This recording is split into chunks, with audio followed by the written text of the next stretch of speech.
C'était le 16 janvier 2024 que le vice-premier ministre, ministre de la Défense nationale et les anciens combattants Guy Kabongo avait effectué une tournée d'inspection de la province du Congo central. Il a été accueilli par les gouverneurs Kwanga Maswangi grâce au camp lieutenant-colonel Ebea Ambanzangungu.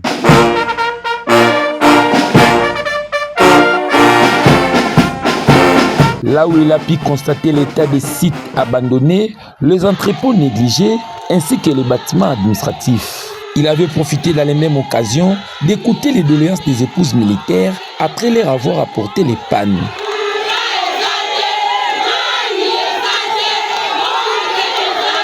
Cette visite a également conduit les ministres à l'école de formation et d'application des troupes blindées EFAT Ebel, là où il a eu un entretien fructueux avec toutes les parties prenantes. À cette occasion, le président du caucus des députés nationaux Congo, député national de la circonscription de Mbanzangungu, Pierre Ntsumbu Mutukalavo, avait exprimé sa profonde émotion face à cette initiative qui témoigne de l'engagement du gouvernement à renforcer les capacités militaires et à améliorer les infrastructures de défense dans la province. Et donc nous, en tant que député national du Congo central, n'avons jamais manqué d'épingler les problèmes de nos camps militaires au Congo central.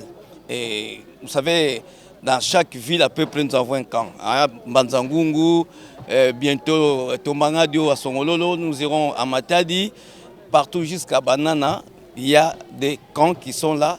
Et nous avons dit dans nos rapports, même le mandat passé, que ces camps-là avaient des problèmes. Et nous avons donc convaincu le ministre qui, lui, nous a associés pour qu'ensemble nous puissions en fait voir ce que nous avons toujours déploré pour que le gouvernement apporte des solutions. Donc c'est le ministre, le VPM, ministre de la Défense, qui nous a associés, les 24 députés du Congo central, pour que nous voyions ensemble ce que nous connaissons déjà, que nous voyons ensemble et que le gouvernement apporte des solutions aux problèmes qui se posent. Cette démarche pourrait contribuer à revitaliser et à moderniser les ressources disponibles pour les personnels militaires et à assurer une meilleure préparation des troupes.